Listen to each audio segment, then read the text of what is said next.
All the way from Little Rock, Arkansas. Ladies and gentlemen, on the line, I have Laid Back Boom.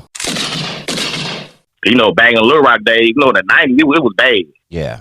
You know what I'm saying? Where you couldn't even probably be outside playing in certain areas. One thing about Little Rock, you going to have a friend that's in the game. Well, give us the good, the bad, and the ugly about growing up in Little Rock, Arkansas.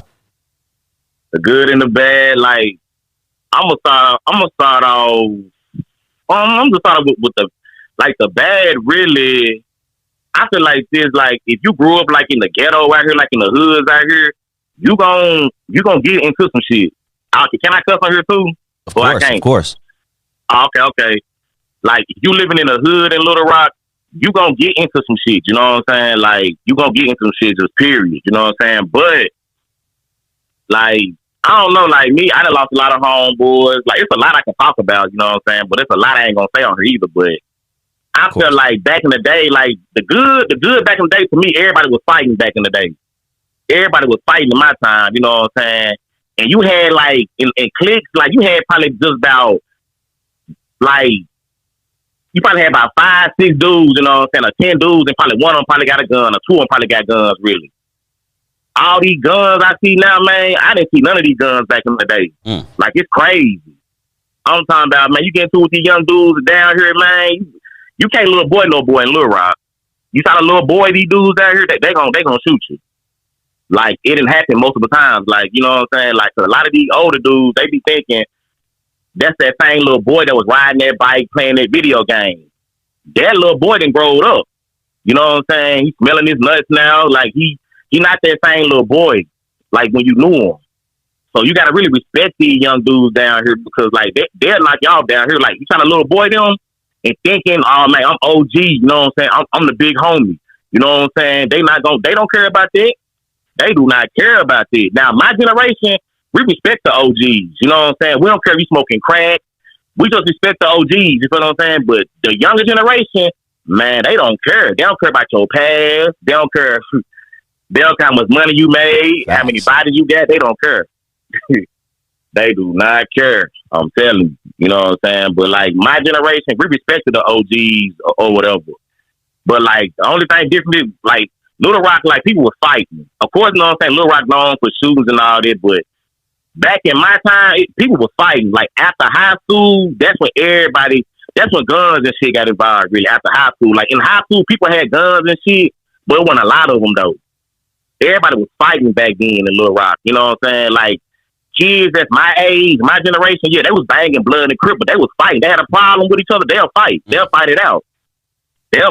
But after that, after high school, they stopped doing it. Like they got the shooting. Like after high school, it got real. Like, oh yeah. You know what I'm saying? Like it really got real. You know what I'm saying? But down here in Little Rock, it ain't like it was in the 90s where it's like Bloods and Crips, like, oh yeah, he got on all red, man, finna kill dude. He got on all blue, finna go on the shoot down. It ain't like that. It ain't about no colors down here at all. That's dead. That's been dead. Yeah. That's the same way it is out here. Yeah, definitely. You don't know who you could be standing next to a dude with all skinny jeans, hoop earrings, and hoop in his nose, but he's straight up Pyru or Crip or something like that. Yeah, yeah, exactly.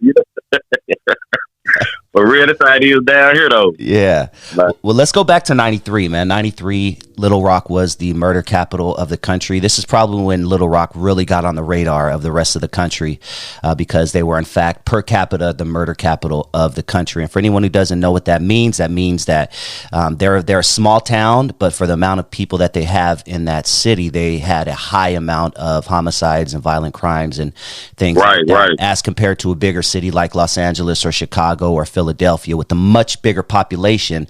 We're talking per capita. So basically it was really rough back in 93. Talk to me about what you remember just about navigating through Little Rock and what you kind of remember about the streets in 1993. See, this is why I was in 93. I was probably about 3 or 4 years old. So what I remember, like, only thing I remember back in them times, like, I don't know, I had on probably like some like blue outfit or something. My mom like, nah, they got too much blue in it. Cause I guess where I was living in at the time probably was a blood neighborhood, probably. You know what I'm saying? I didn't know nothing about gangs when I was 3, 4 years old. I didn't learn to after, like years later when I got older. But I guess it's like you couldn't wear like you couldn't just wear certain colors. Like that's all I remember. Like you couldn't just wear certain colors. You know what I'm saying? But I was a kid, so I ain't like 93 from my knowledge. From what my people told me, it was bad. It was too bad. Like it got real bad. From my knowledge. Yeah. You know what I'm saying? When was the first time? Documentary, it's a lot of. Go ahead. Pardon me. Go ahead. Not just like that documentary. Everybody's still living off that documentary, but there's a lot of things in that documentary they didn't tell people. You know what I'm saying? See, they didn't tell people like in certain areas in Little Rock. Some of them, they want some cameramen coming to their projects. Like, they couldn't come to certain areas in Little Rock. See, BANGlN Little Rock, it could have been bigger than what it was. They didn't go to all the neighborhoods, really. Like, a lot of neighborhoods they didn't go to because a lot of them didn't want some cameramen out there like this. He got real like this 92, 93, so they probably got a lot of shit going on out there. So they see these dudes with these cameras, they might think they the feds or something. So they like, yeah. Then I think they was the feds. Matter of fact, they was the police. Because everybody that was on the documentary, they got charged. You know what I'm saying? After the documentary came out. Yeah. If you see the beginning of BANGlN Little Rock, the first BANGlN Little Rock, the ending, I think all of them, everybody that was on that camera got jammed up. Yeah, everybody on that camera, I believe, got jammed up. So, wow. So yeah, man. So that was a shocker. Like, but a lot of them people on there, like, you know what I'm saying? A lot of them changed their lives. You know what I'm saying? Like some you'll still see in the streets around here. You know what I'm saying? Like, but I ain't like them white people that was on there. Like, we never seen them in Little Rock. Never. The one that was claiming GD, I believe. Yeah. We never seen them around in Little Rock. Like I never seen them. We didn't know where they was from in Little Rock. We didn't know where they was from. So we like, they can't be from Southwest because you know what I'm saying? They did look a little extra. Looking back at it, they did like they were putting a little extra on when they were stacking and talking amongst each other. It just didn't. That part of it didn't seem authentic. And I ain't gonna lie, the city, I'm gonna be real. Everybody from Little Rock, we do not like that part. We fast forward that part. Yeah, I think I do too. We fast forward that part now. All that shit, it just doesn't. Yeah. To me. Yeah. Now when they go on Wolf, go to that Crip Hood. Yeah, that's the real. You know what I'm saying? That's the real Little Rock. Now when he go there to that park and everything, yeah, that's official. Like everybody on there was official for real. Everybody on there. You know what I'm saying? Like a lot of them changed their lives or whatever. You know what I'm saying? Like it's all you probably still see out here. You know what I'm saying? But they mind their business. You know what I'm saying? Because I'm gonna say something about people in Little Rock. We don't be like, ain't you that dude from BANGlN Little Rock? We don't say that. We just see them and you know what I'm saying? Because some of them you can't even approach like this. Well, you want BANGlN Little Rock? Like, nah, you cannot approach them like that. Because some of them, they about their life. You can't approach them like this. You know what I'm saying? Because like I had one of them was my neighbor. Like it was a female on there. I ain't gonna say her name, but it was a female that was on there. She was my neighbor. Like, you know what I'm saying? I ain't find out till like a couple of months later. I'm like, that's that girl that was on BANGlN Little Rock, man. That's her. You know what I'm saying? But she mind her business. You know what I'm saying? She didn't bother nobody, and you wouldn't even know it's her unless you just paid attention. Like you be like, man, that's her. Like, you know what I'm saying? But she mind her business and she ain't bother nobody. But or that people in Little Rock, when we see them, we ain't like, oh yeah, ain't you wrong? Nah, we see them, but that's such and such, and that's it. Yeah. Now, people out of state, they might get starstruck or whatever, but nah, you can't really approach some of these people that's on the documentary because you gotta realize, like, a lot of them probably paranoid and can't know who you is, you feel me? Or that life is behind them and they just don't want to be a part of it. Yeah, because a lot of them don't like that BANGlN Little Rock spotlight, really. A lot of them don't. Like I said, I done seen a few of them that was on that documentary. I done seen a lot of them in person. You know what I'm saying?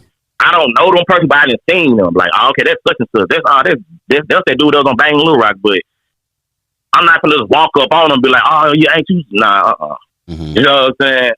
Nah, we don't do that. When you first sat down and actually watched the BANGlN Little Rock documentary, how old were you, and what were your initial thoughts? Even if you didn't even understand everything, what were your initial thoughts when you first saw that documentary? I was about 10 or 11. I said, dang, man, we really got gangs down here. I said, dang, I think we're going down like that. So, you know what I'm saying? I didn't know. I'm like, man, I was shocked, really. I said, we actually got Bloods and Crips down here for real. Then when I started going to school, I started seeing, like, you know what I'm saying? Like, oh, okay. Like, I am in a gang city. Because when I was living in St. Louis, like, wasn't no kids gang bang. like when I moved back to Little Rock, kids was gang banging. So I said, banging in Little Rock, they put an effect on it. Like everybody, basically that gang banging in Little Rock, if a kid in a gang in Little Rock, 9 times out of 10 because of banging in Little Rock, 9 times out of 10. Wow. Because the neighborhood a kid lived in, you know what I'm saying? He might was a kid living in a blood neighborhood probably. He wasn't banging as a kid, but he knew that neighborhood he lived in was a blood neighborhood, so now he banging blood or something. You know what I'm saying? It's the same with any gang. If a kid stayed in a Crip hood in the 90s, 9 times out of 10 he gonna claim that hood. He gonna claim Crip. He ain't got to get put down. He ain't got to get initiated. As long as they know you stayed in that hood, oh yeah, he Crip. You know what I'm saying? Because he was in that Crip hood for a long time. Like that's what it was about, really. You know what I'm saying? Yeah. To be honest. After that documentary came out, did the city try to clean up? Did the officials try to clean up the city because it brought a negative image? Oh yeah. They so did because they didn't know that documentary was gonna be big like this worldwide. Then you got to realize Arkansas is a retirement state. So a lot of these white people, they didn't really like that spotlight on the city like that. They didn't like it. So they shut a lot of shit down. Like they did a zero tolerance. Like basically, you know what I'm saying? They shut like after that documentary, man. A lot of them OGs and everybody was in prison. Oh yeah, they did that. Yeah, they shut some shit down. But like the kids in my generation, that was the after effect of banging in Little Rock. You know what I'm saying? Because the police and everything, the feds, they shut all that banging down though. The banging died for like 3-4 years, I believe, down here during that time. Yeah, people still was banging. Don't get me wrong, but it wasn't like it was like when Bang Little Rock first came out. It slowed down. You got to realize all them neighborhoods, you know what I'm saying, got the jump out boys, got the hopping out, you know what I'm saying, locking everybody up. So then our generation came on down the line, you know what I'm saying? After they was locked up, it was like our generation, like picked up the dirt they made, really. Like, you know what I'm saying? It was our generation really was like the after effects of banging in Little Rock. Because I'm born in 89. You know what I'm saying? So the early 2000s, that's like my generation started probably like people in my generation, they probably didn't start jumping off the porch until like the early 2000s, really. Early 2000s or mid 2000s, something like this. Yeah, so that's all. Okay. Yeah, that documentary was huge, man. I'm in Los Angeles, born and raised, and we are, quote unquote, the gang capital of the country. Crips and Bloods started here. It's spread out throughout the country. And I can't even lie. Everyone in LA was fascinated with that documentary. Me, myself, I'm not even lying when I told you I've seen it 50 times, you know what I'm saying? And that may be undercutting it, but I know it, there was a point in my time when I was a kid and it was one of those videos that traveled around the neighborhood, you know what I mean? And then it came on HBO or something like that. We're like, oh shit, let me record this real quick. And now I have my own copy. And it was amazing, being, like I said, from Los Angeles and seeing the gangs from our perspective out here and being like, damn, they're doing that in a small town in Little Rock. And not only that, they're out banging us, you know what I'm saying? No disrespect to anyone back in the day in LA, but Little Rock was, it was crazy, man. So looking back now, do you understand or do you know why it was such a big phenomenon? Yeah, man. Because like you look back on it, really, you gotta realize, man, it was the drugs. Really, you ask me, you gotta realize drug connects. Like you might got a dude from Cali, he a blood or he a Crip, and he might got a mean connect on the drugs. He come down here with a price and this dude might be a neutral dude, but he getting his work from the Crips. So the neighborhood he lives in, he like, shit, we might as well be Crips now. Like, all that stuff came from drugs, really, if you ask me. Like, it came from drugs. Like, basically, like, the Bloods and Crips came down here with the work and flooded everybody with it. And now, if you got a blood connect on some drugs, your neighborhood might be a blood hood. Like, if you a Crip, like if you getting work from a Crip, you know what I'm saying, your neighborhood 9 times 10 gonna be Crips. You know what I'm saying? Like it really was the drugs back in the 90s and the 80s and 90s. Really, it was a drug thing. Really, that's what it was. It wasn't because they wanted to be Crips and Bloods. It was the crack, man. If you really look at it, the reason why gangs down here in Little Rock is because of the crack era. Yeah. You know what I'm saying? Because you gotta realize LA, that's the crack capital too, from my knowledge. You know what I'm saying? And that's why everybody getting their work from. So 9 times out of 10, all them dudes from LA, A lot of them probably got banned from LA. Probably the police banned them from over there. So like, dang, where can we go? Everything hot in LA. So they start going out of state. You know what I'm saying, and shipping their shit off, you know what I'm saying? And that's what happened, really. It was the drugs, really. That's why Bloods and Crips died, because of the drugs, the drug game. Mm-hmm. That's how I look at it. Yeah, that's how I look at it. That's a definite. It's the drug. It was the drug game back in the 90s. That's what it was. That's how everything and blowed up. Break down the different sections of Little Rock. You know, Southwest, etc. What and what areas people should avoid if they're not familiar with Little Rock, Arkansas? All right, man. Little Rock, the sections. Okay, like Southwest, like it's big, and Southwest, it's its own world in Little Rock. Like basically, Southwest, the area where you can be from anywhere in Little Rock and move out here, fit in with everybody. Because Southwest it's like a mixture of everything. It's the Mexican capital, Little Rock. Like, it's a lot of Mexicans in Southwest, a lot of them. But the thing with Southwest, it was a white area back in the day. But all the white people, they left Southwest, and all the blacks started coming out here. Because they threw a lot of projects down in Little Rock, and everybody migrated to Southwest. So everybody started coming to Southwest. The whites really left, really. The whites left. The blacks came and terrorized it. Then later on down the line, the Mexicans really came and kind of cleaned it up a little bit.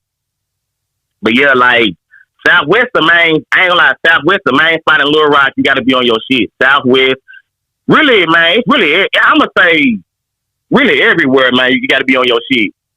But the main areas you gotta worry about, really, I say Southwest, really, because that's where everybody is. Everybody in Southwest. You know what I'm saying? And it's basically, you can be in any gang in Southwest. Like, Southwest is known for GDs, of course, you know what I'm saying? But you can be in any gang and come to Southwest, because Southwest is big. Like, it's real big out here in Southwest. And like I said, it's the Mexican capital of Little Rock. So we got Mexicans, we got whites, we got Indian people. It's a mixture in Southwest, really. It's a mixture, you know what I'm saying? But like, okay, then you got the West Side, you got the West End. See, it's confusing. So you got West Little Rock too. See, West Little Rock, that was like the good part in the beginning.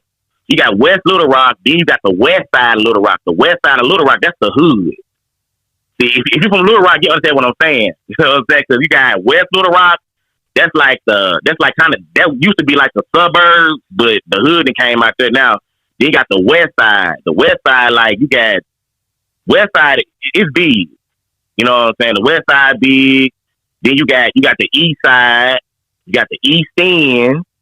Then you got the South Side. You got the South End. Then you got North Little Rock. North Little Rock and Little Rock is two different sections. It ain't the same. Like, it's the same, but it's not the same. Like, Little Rock and North Little Rock, like, once you cross that bridge, you in North Little Rock. You know what I'm saying? Like, it's a difference. Like, North Side and like North Little Rock, it's more stricter. Like, they police way more strict, and it's like, it's real Zero Tolerance in North Little Rock. There's like a difference. It's like a different world out there. And North Little Rock, to me, it's the ghetto. Like, it's the real ghetto. Like, you gotta really, I ain't gonna lie, if you ain't about that life, if you not hood, don't go to the North Side streets. But you know, North Side and Little Rock, it was like North Side and Little Rock didn't get along back in the day. You know what I'm saying? It was a separation. It was like, North Side, if the North Side come to Little Rock, you know what I'm saying, they might get jumped on. If Little Rock come to the North Side, 9 times 10, somebody from Little Rock getting jumped on. Like, that was crazy. Like, but it ain't like that no more. But Little Rock and North Little Rock used to be rivals. Like, they used to be rivals. You know what I'm saying? Because they did, like, it's the same. It's 501 and everything, but it's like they got different polices and everything. Like, it's a different jurisdiction, basically. You know what I'm saying? Because I was gonna do a story about that, like Little Rock and North Little Rock. A lot of people, they confused about that too. But it's a difference behind it. You know what I'm saying? North Side, they totally different. You know what I'm saying? Like, they totally different. You know what I'm saying? Like, they more Chicago gangs. You know what I'm saying? Like, basically BDs. You know what I'm saying? That's the only, like, North Side is flooded with BDs. You know what I'm saying? Flooded. Like, Like they been BDs before Chief, before Dirty and them. North Little Rock always was a BD era. Always. And I ain't know nothing. I learned about BDs when I moved to North Little Rock. Because I knew they was folks, but I didn't know they were different type of folks. Because I'm like, you know, me living in Southwest, I'm like, I knew they were GDs, of course, you know what I'm saying? So I'm thinking when I moved to the North Little Rock, they GDs too. But they wasn't. They like, nah, we not no GDs. Like, nah, we BDs, we black disciples. I said, nah, that's a difference. I said, nah, we folks, you know what I'm saying? But we BDs. I'm like, oh, okay. I didn't know. I'm like, I'm thinking they were GDs too, but I'm like, oh, okay, I ain't know. You know what I'm saying? I'm like, oh, they BDs. You know what I'm saying? I ain't, you know what I'm saying? Because, like, Little Rock, one thing about Little Rock got really all the gangs, really. Little Rock got Little Rock, we got Black P songs. There's a few Black P songs down here. You know what I'm saying? Like, basically, Little Rock got mostly Chicago and LA gangs, like, basically. You know what I'm saying? Okay. Like, it's crazy. What about, you mentioned a lot of Mexican homies moved in. What's the Mexican gang presence like out there? Are there a lot of Hispanic gangs out there as well?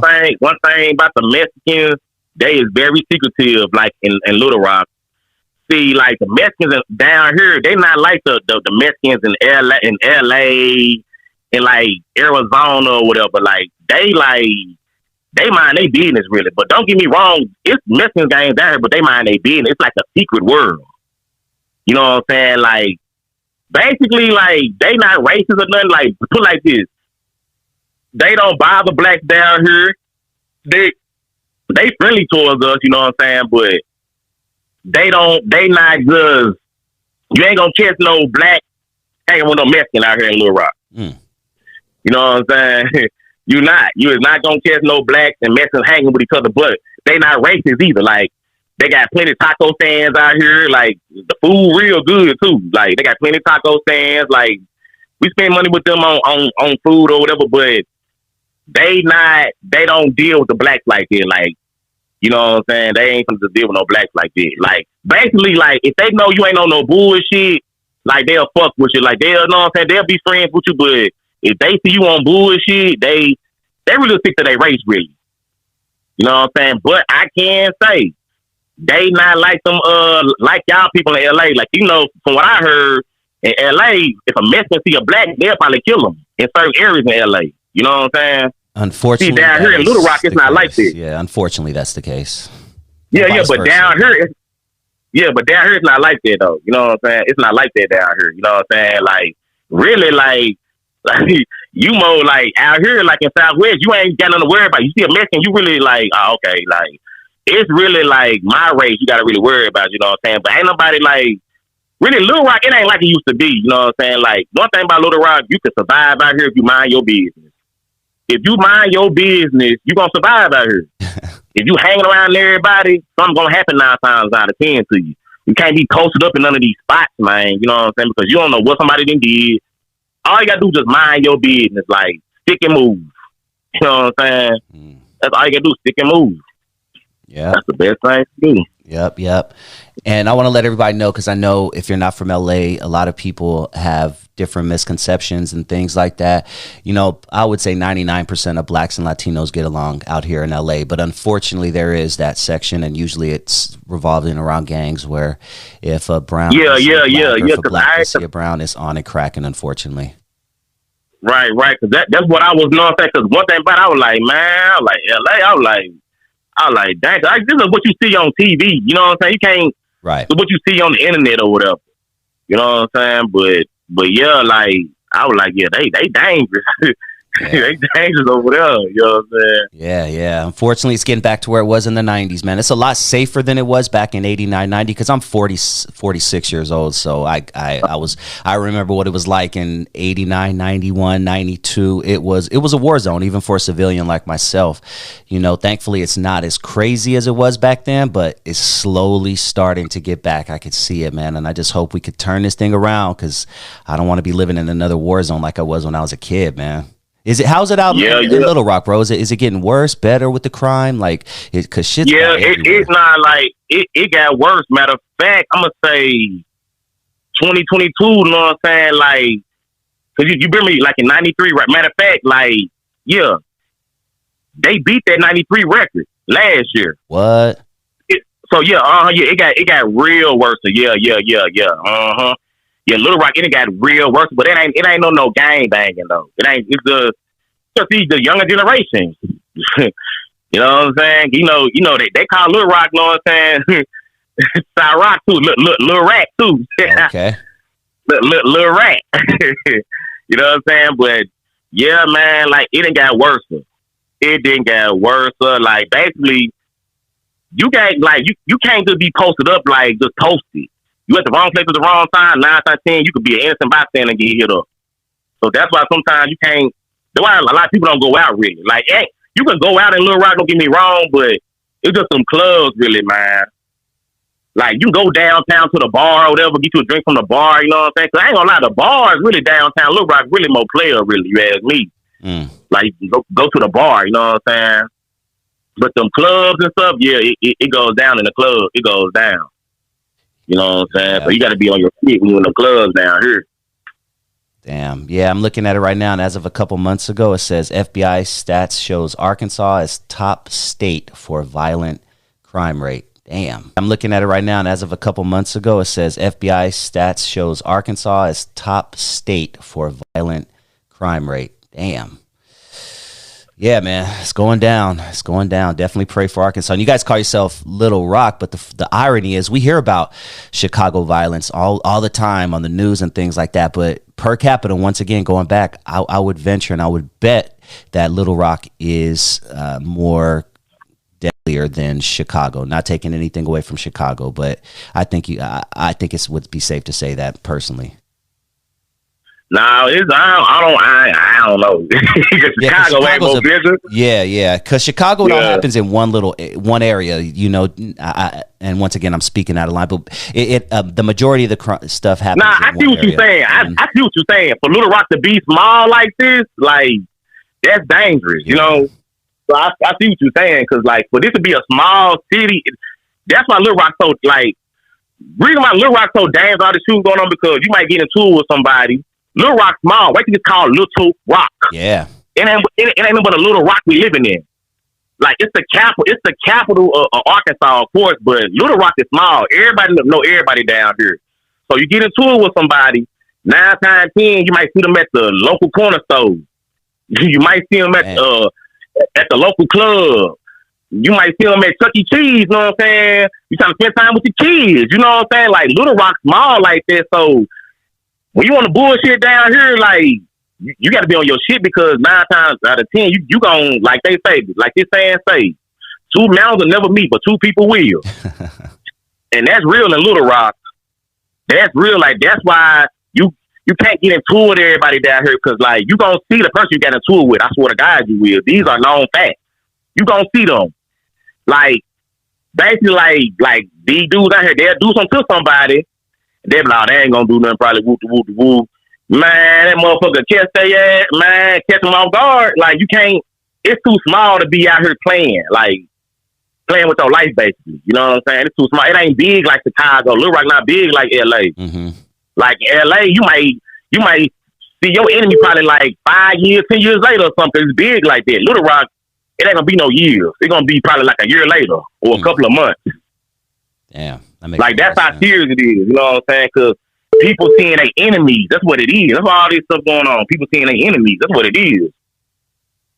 You can't, like, basically in Little Rock, man, you doing some crazy shit, you better lay low.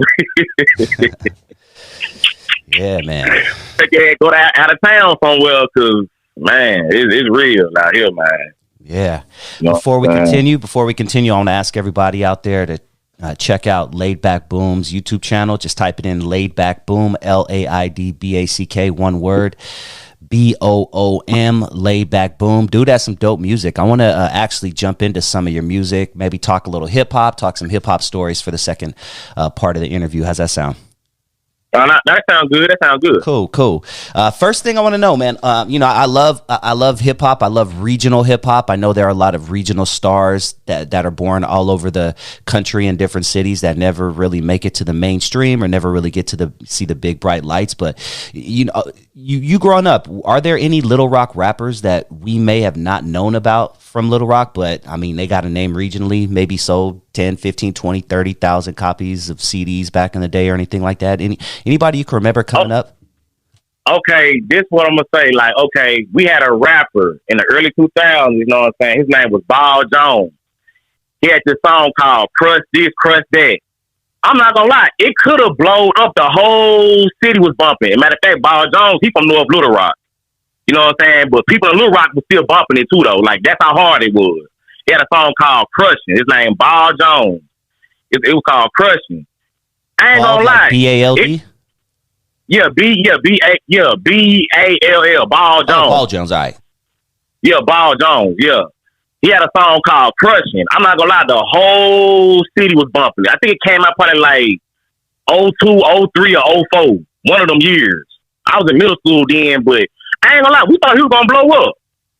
But you know what I'm saying? He ain't never. I don't know what happened. You know what I'm saying? But yeah.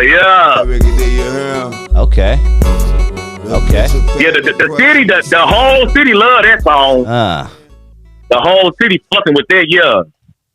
Damn. Okay. Like, you know what I'm saying? Like for real, man. But you had Ball Jones. Who else you had? Like you had a lot of people. Like, as a matter of fact, it's a documentary about why Little Rock ain't blowed up. And matter of fact, I probably seen the link. It's like a little documentary. But yeah, it's like a little documentary because I'm gonna tell you something too about Little Rock. Little Rock really was biting out of state people's style, really. Because back in the early 2000s, they're rapping like Texas dudes. Then you had some rapping like dudes from LA, rapping like dudes from Atlanta. Like Little Rock ain't never trying to get their own style, really. That's what it is too. Little Rock ain't found their own flavor. They trying to rap like everybody else, and that's what it was too. It was them rapping like trying to rap like. But another thing too about the rap game too, this is what I believe too. I believe that BANGlN and Little Rock really put like a black ball on us, though. You ask me. Really? That's how I feel. I ain't gonna just say that, but I just feel like, okay, say for dude from Little Rock, okay, his music good. Know what I'm saying? You got producers, they like it, but they like, oh, he's from Little Rock. Like, you know what I'm saying? Like, oh, like, but they think everybody down here be on gang banging shit. Everybody not on no gang banging shit down here. Man, people down here about money. But I believe, I don't know, like, that's how I believe it's just, okay, look, you know, we got somebody blowed up down here named Bankroll Freddy, right? Oh, yeah, of course. He's not from Little Rock. He's from Helena. Okay. See, this is the thing. Arkansas got people that blowed up in the rap game. It ain't Little Rock. It ain't the capital. We ain't got no rappers from Little Rock that blowed up. Like the people that's blowing up in Little Rock, they come from them little small country towns, basically. They ain't coming from Little Rock. You know what I'm saying? Like that's the problem. But the thing is, like, you know what I'm saying? Like the thing is too, in Little Rock ain't no support really. Then Little Rock, they play everybody else's music. Like, you got somebody from Little Rock, you know, I'm be real, it's a lot of hard rappers in Little Rock. And I be listening to them. Man, I'm like, you take your time, it's a lot of hard rappers coming out of Little Rock. It ain't just Little Rock, Arkansas, period. The whole Arkansas, really. You know what I'm saying? But Little Rock got some sleep-on artists. You know what I'm saying? But I believe what it is, if you from Little Rock, you got to really leave Little Rock, really. You know what I'm saying? With your music, really. Sitting in Little Rock, you ain't gonna make it. You ain't gonna make it down here. They not gonna support you. Like, you can ask anybody from Little Rock. Anybody in Little Rock can tell you, bro. They'll tell you. They is not gonna support you in Little Rock. They is not. Yeah. I'm talking about your music can be hard as hell. They just not gonna. Then especially, it's a lot of dudes in Little Rock trying to blow up in rapping. And this is what I wanted to say too. Like, I rap or whatever, but I don't consider myself a Little Rock artist. I'm not a Little Rock rapper. I don't get paid for rapping. You know what I'm saying? Rappers get paid. I just rap because, you know what I'm saying, I rap for fun. I've been rapping since I was 7, 8 years old. I do it for fun. Now, I like to get paid from it, you know what I'm saying, but I don't get rap checks, so I'm not an official Little Rock rapper. You Because you know what I'm saying, I do more than rap. I blog, you know what I'm saying? So I don't consider myself no rapper. I just rap. Now, when I start getting paid for it, then I can say I'm a rapper. You know what I'm saying? So I be telling people, man, don't call yourself no rapper. You ain't get no rap check from this shit. Yep. You just rapping. Like that's like me. I'm just rapping. You know what I'm saying? I got the talent and I like doing it really. That's a hobby really. Like I ain't never got a rap check ever, but I got talent that will make me get a rap check for sure though. You know what I'm saying? I can just keep pushing. That's it. But as far as that, like Little Rock, I'm not gonna be honest with you. I think in probably a couple of more years, we're gonna get put on the map. We're gonna get put on the map though. There's a lot of talented people down here. There's a lot of them. Because they ain't heard of, you know what I'm saying? You know what? Speaking of, go ahead, bro. Sorry. Nah, I said the city ain't pushing their music either. Because a lot of people in Little Rock, they be scared, like, nah, if I share his shit, he might outshine me, man. Forget all that, man. Like, I'm gonna be real. I don't care who blow up from Little Rock. Anybody blow up from Little Rock, I'm gonna support them, period. It ain't gotta be Little Rock, just Arkansas, period. You know what I'm saying? Anybody, shout out to anybody that's making it, man. But the thing is, man, with Arkansas people, they just gotta start supporting each other. That's it. That's it. You know, speaking of Bankroll Freddie, because every time I've heard his name, I've heard him associated with Little Rock, and they probably do that because it is the next biggest city to where he grew up in. But give us an idea of some of the surrounding areas that surround Little Rock, maybe 10, 20 miles outside of town where it may still be. Oh, yeah. Okay. So where he from? He from Helena. You got Helena. You got West Helena. You got Forest City, Arkansas. You got Stuttgart. You got Dumas. You got, you got Pine Bluff. And to me, to be honest with you, Pine Bluff, to me, is like the second capital of Arkansas. Because besides Little Rock, it goes down in Pine Bluff too. Matter of fact, they call Pine Bluff, aka Crime Bluff. You know what I'm saying? Like, but it goes down in Pine Bluff too. Like, you know what I'm saying? But it's so many towns down here that I can't name them all. Because like state-wise, Arkansas big like state-wise. Like it's a lot of towns down here. There's a lot of small country towns down here. But Little Rock, I'm going to say Little Rock, Pine Bluff, I'm going to say West Helena, Forest City. What else? You got Forest City. You got Stuttgart. And I said Dumas. Like, Dumas really like the main talked about like areas in Arkansas really. Like, but it's more than that though. You know what I'm saying? But Arkansas got so many towns. I can't name them all. I can't lie. I can't name them all. Yeah. All good, man. Thank you for giving us a breakdown, dude. Let's continue with hip hop, man. I want to specifically talk about your journey through hip hop. I got a chance to listen to some of your music, about 4 or 5 songs on your channel. Once again, everybody go to Laid Back Boom. Dope content, and I really like your vlogs, dog. I'm going to encourage you to keep doing that because you got something, man. You caught my eye off top when I was, or I should say my ear, because I don't really watch the videos. I actually just kind of listen to them in my headphones or whatever. But keep doing that shit, man. Be consistent, dog, because you are a voice for Little Rock. When I type in Little Rock into YouTube, you're one of the first videos that pops up.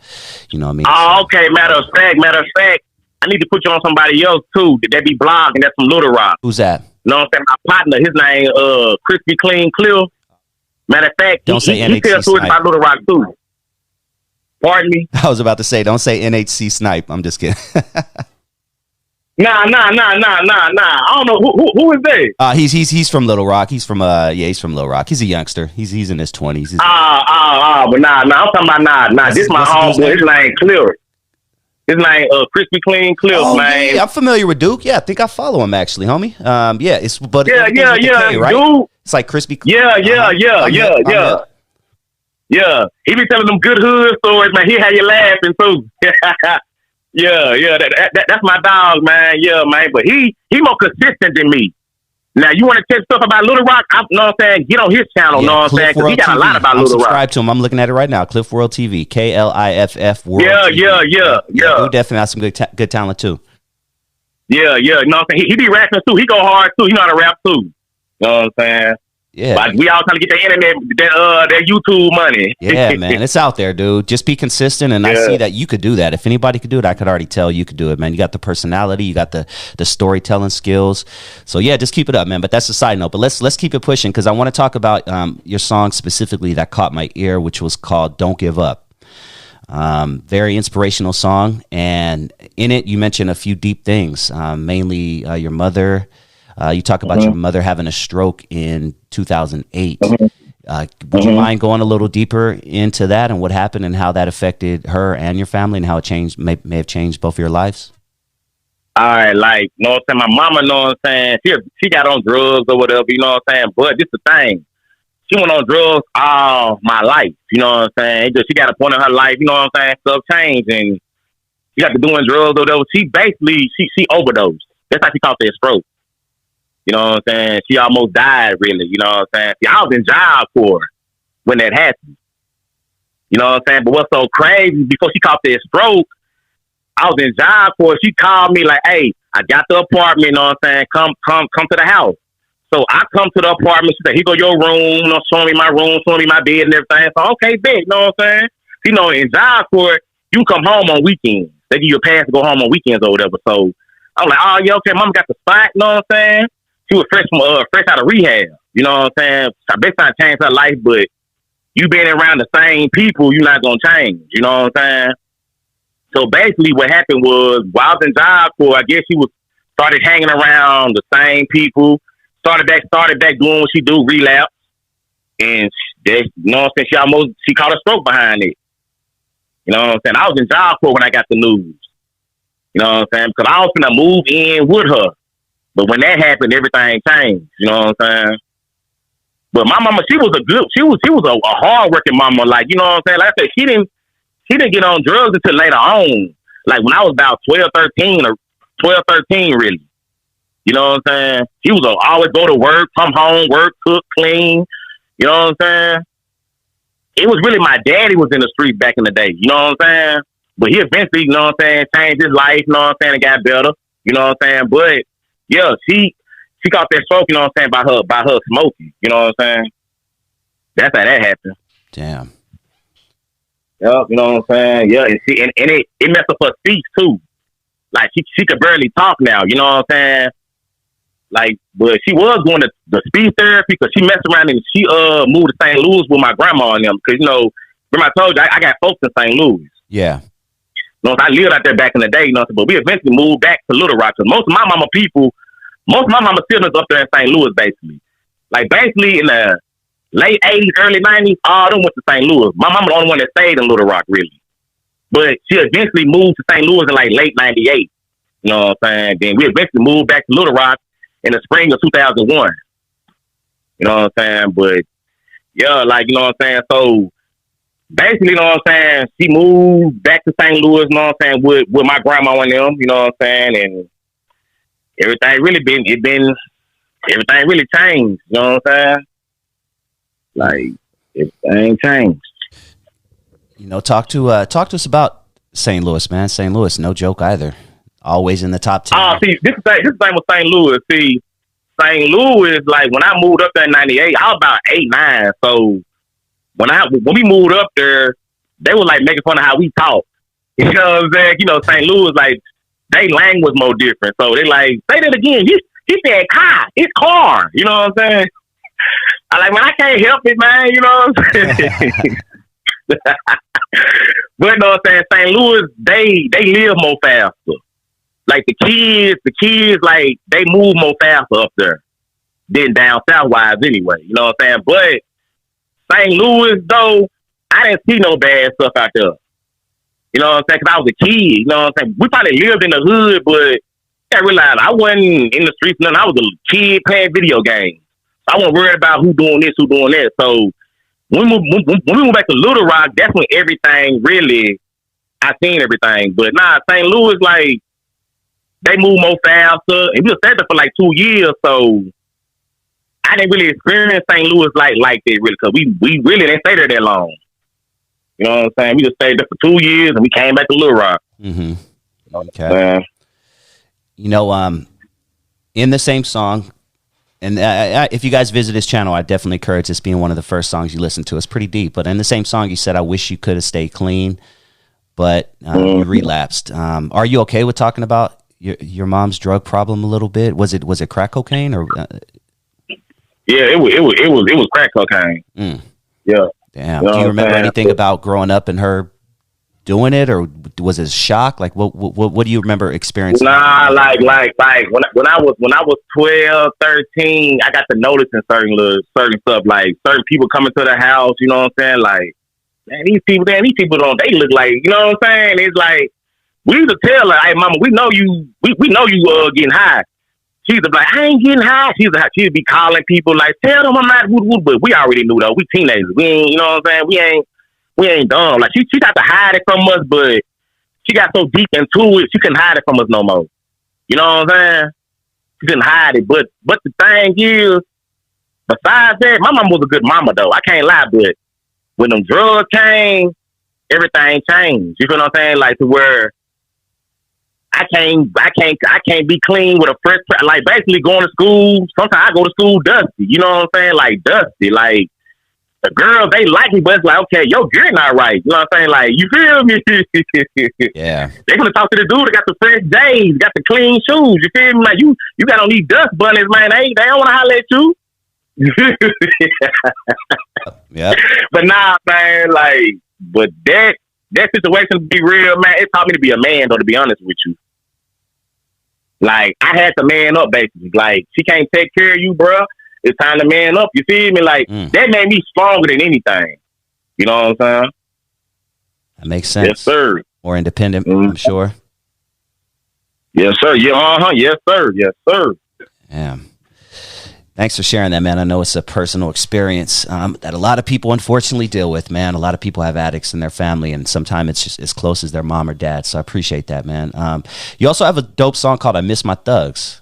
Yeah. That was the second one that caught my ear. What inspired those lyrics? All my homeboys that died that was around me. You know what I'm saying? Like, I'm like, all my people is dead. Like, one day I was just thinking to myself, you know what I'm saying? I'm like, man, all my partners dead. Man, I miss them, man. I said, I'm going to do a song, you know what I'm saying? So that's what that was. But it's like, you know what I'm saying? It was so crazy. One of my homeboys that's dead, he would give me ideas for the song. Because he was like, man, you lost so many people, man. See, I don't know if you paid attention to me interviewing this dude named Hollow Joe. Yeah, uh-huh. You know what I'm saying? Rest in peace to my dog, Hollow Joe. Oh, you know what I'm saying? Oh, damn. Yeah. So he was with me when I was really like making a song. He was like, man, you know what I'm saying? He was telling me like, hey man, he like say that at the end and all this. You know what I'm saying? And he wound up dying. Cause basically he was like, man, you lost a lot of people, boom. Like, man, you lost a lot of people, man. Then he died. You feel what I'm saying? So I was like, dang, man, you know what I'm saying? So they really messed me up, man, you know what I'm saying? But yeah, man, like that song came about me losing a lot of people, man. Thank you for tuning in to Dusty Vision TV. Please hit that like button if you have not already. And if this is your first time joining the channel and you like what you hear, please hit that subscribe button. And if you enjoyed this video, you just might appreciate this bonus clip I'm about to play for you right now.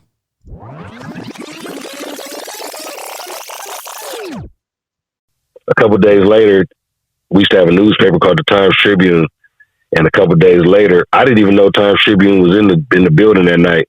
They had pictures of us on stage, and the headline was local rap group cause shooting at local gyms and shit like that. My mom still got the newspaper article. I still got that shit at the house. I posted it on Instagram. I think it's still up there. But yeah. So after that happened, the funk increased. You know what I'm saying? It got worse. And Doc Louie and his brother got to some trouble, I think, and they went back to Texas. And I started going to high school. we had left middle school. I went to start going to high school. I was going to Carmont, and me and 10 had hit back up freshmen in high school. He had moved off for a minute, but then he came back. So we was freshmen in high school, and we was still fucking with the music shit.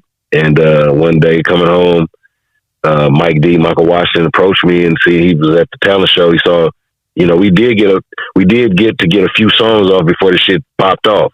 So, we did do our shit. He was like, I was walking by his house on my way home because I live right around the corner from him.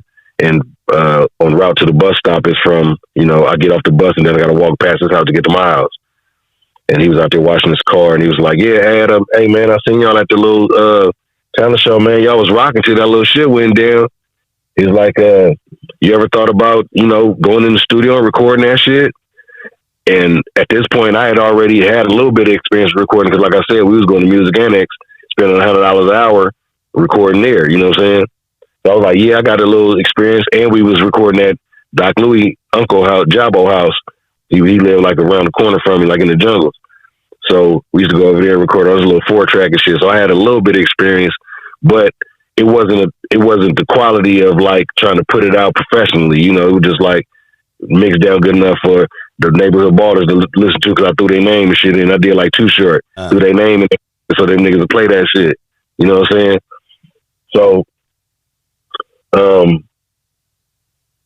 yeah, me and Tens hooked up. Mike gave me the money. We met TC. We met Cougnut.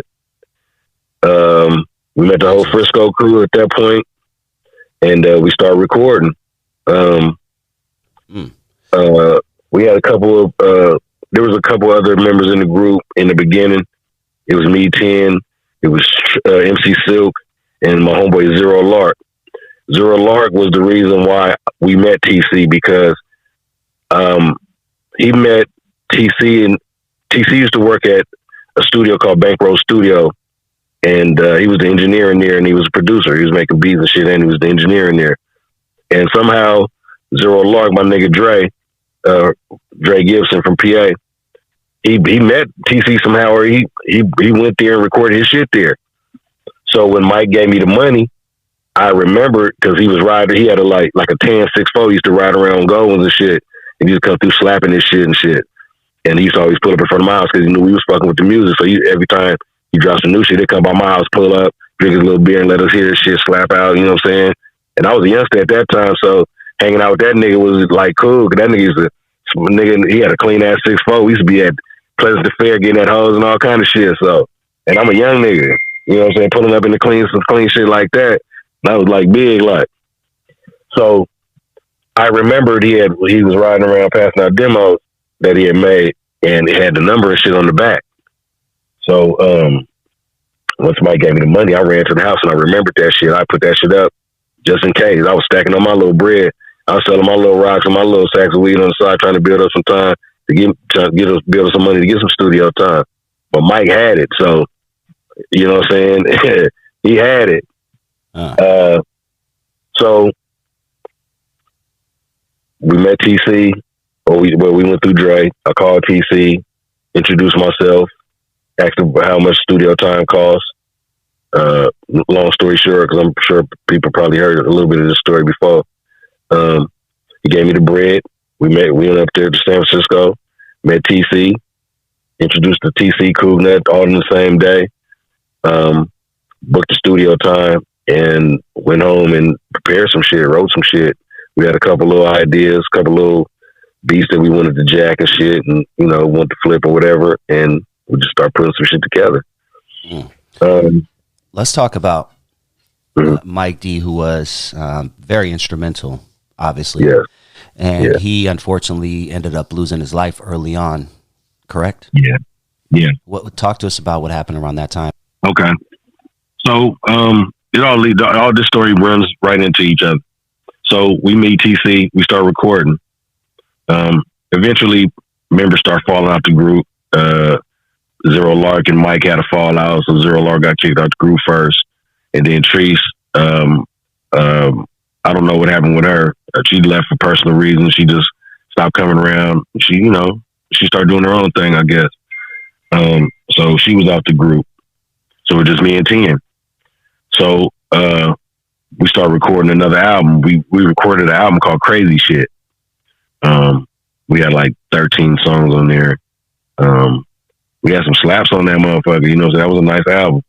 So we recorded Crazy Shit, and we took the art, the cover, the picture for the artwork and all that, and we had everything ready. We went and got it mixed and mastered, the whole shit. We had to test copy, you know, because back then you had to get your shit mastered. You had to go somewhere and get your shit mastered and all that. And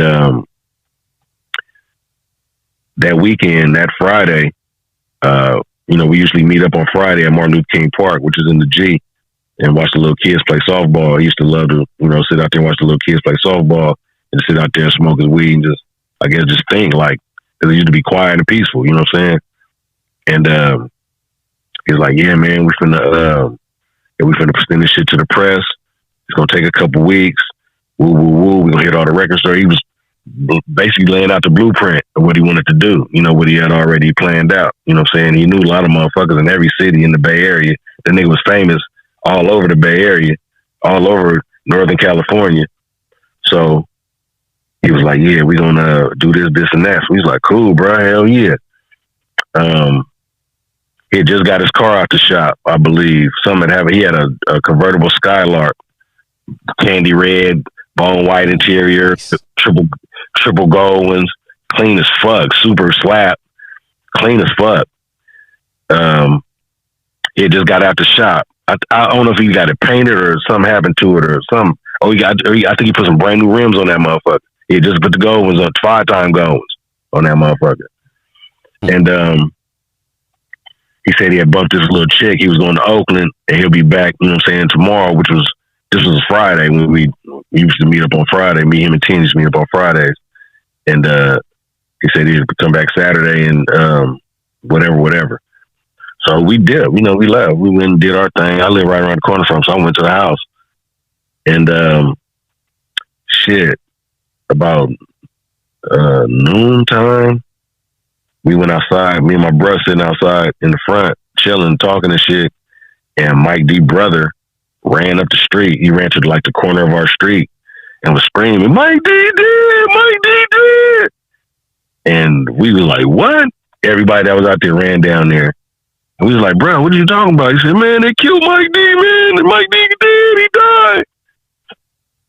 In front of Mike D in the mama house. And it was real. Everybody was out there crying. Motherfuckers was falling out on the ground and all kind of shit. Motherfuckers was destroyed, because Mike D was, to explain what Mike D is, he was like a ballin' ass nigga, but had hella love and respect. I do believe that there's got to be credit given to black people with music and stuff. And like, for example, with country, right? Country, a lot of people didn't know that was made by black people. Oh, of black course. people started country. Yeah, Muddy Waters and all those guys, they created that sound that eventually morphed into country. I mean, and now that Beyonce is doing country, I don't know if she's doing already country, but I know there was like a big isn't that crazy? Black people shouldn't be doing country. Motherfuckers, we invented country. They don't even exactly. Dog, all that shit was stolen. But check this out. She tried to do, or she had in mind to do country a couple of years ago. I don't know, like a lot of people didn't know, or it was in the process, but there was people, I mean, without respect to white people and all that, but you got to give respect to black people, But people were saying that they were making a big fuss, like, no, this and that, or she's going to make country, come on, But it's like, don't, if people let you borrow, like, for example, rock and roll, black people made it. But people think it's Chuck only Berry, man. I mean, he was one of the originators, if not the first guy who made. And then who's those guys that did Surfing USA? They ended up stealing his shit bar for bar. Beach Boys. Elvis got a lot of stuff from Little Richie. Dude. All that stuff, homie. They would go to juke joints. They would go to juke joints in like small towns of Tennessee and stuff like that. They go to these little juke joints, what we would call a dive bar, and they would go to these juke joints where these black artists were playing blues that the locals loved. No one else knew about it, but the locals loved. So yes, the white man would go there. He'd bring his little phonograph, or he'd bring something along those lines, and and record the music and take it to artists like Elvis Presley and others so they can blow it up. Like the Elvis Presley movie that they made recently, I couldn't even watch it anymore. But they made it seem like oh, it's like Elvis music was the devil. Oh, that's devil's music. That's devil's music. I'm like, you guys know damn well what you guys are trying to say by devil's music. You know what I mean? Black people music. Yeah, I mean, I'm not just trying to disrespect anybody, but at the same time, it does piss me off. When they try to, they don't give recognition, props. So going back to Tariq Nasheed's documentary, bro, like it's good that he's doing that because people are getting mad. I don't know if Fat Joe's getting mad. People, some Latinos, Puerto Ricans. Shout out to my Puerto Rican Latino brothers from the East Coast. Nothing against them. It's just, to me, when it comes to culture of popping and stuff, hip hop it's very important to me. So this documentary, I'm not trying to promote it. I don't know Tariq Nasheed. You know what I mean, in person or nothing like that. But it's very important because you should always question things. Then don't ever allow somebody to tell your narrative. And this goes to my Latinos too, you know what I mean? And everybody, not just Latinos. Don't let other people tell your narrative or your culture. I think Tariq Nasheed is very intelligent. I enjoy his content. Yeah. I do believe he is trying to say with his documentary that Black people are the sole creators of hip hop. I do believe. If I'm wrong, correct me. But if that is the case, I'm going to have to respectfully disagree with Tariq Nasheed, because I personally believe that Hispanics were there along the way. We don't know who created what first. We don't know who created this first. We can go back 100 years and just keep saying that was the first time someone rhymed together, and the first time someone did a backslide, and the first time someone did this or that. We can go back years. But I know too many Puerto Ricans, too many Dominicans, especially in their 50s and 60s, and people forget that the Puerto Ricans, Dominicans, they come in all different colors. I do believe there was like a huge influence. You know what I mean? And you know what I mean? There was without Puerto Ricans, they wouldn't have been the what it is. You know what I mean? And I just think I don't like the fact that they're just completely. And I think, if I'm mistaken, once again, Tariq Nasheed, forgive me, but I think he's literally trying to cut them out completely. And if that's the case, then I got to respectfully disagree, because we don't know. Back then, like, I know Puerto Ricans who are darker than my father, who is about as black as Wesley Snipes. And I know Dominicans who are darker. So, and people forget Dominicans and Puerto Ricans, a lot of them identify as black. A new Chabadu, rest in peace, because that came to mind. You know what I mean? And I'm not trying to get involved. His last name is Quiñones. Quiñones, yeah. I think if he would have been here with us, he would have been able to tell us like the true history behind it. If you look at a picture of him, he looks like a light-skinned black man. You know what I'm saying? But his last name is Quiñones. I just can't completely cut out my Latino homies out of this one, man. I love my black brothers. I love myself. I love hip hop, and I know, just even for me, going back, all the ways that I got introduced to hip hop was through Latinos. And I might say, I'm not trying to discredit going against that. And there is a huge influence. You know what I mean? Mm-hmm. And I'm with you on that. Like if he's trying to erase the Latinos from it, or be like, oh, it was only us and this and that. That's that's a different. Yeah. But shout out to Tariq Nasheed. I'm looking forward to that documentary. I'm because I'm just a hip hop lover. I love hip hop, so I can't wait. The guy's funny, man. The guy's funny, entertaining. And a lot of not controversial stuff, but he's got his thing. He's got his thing going on.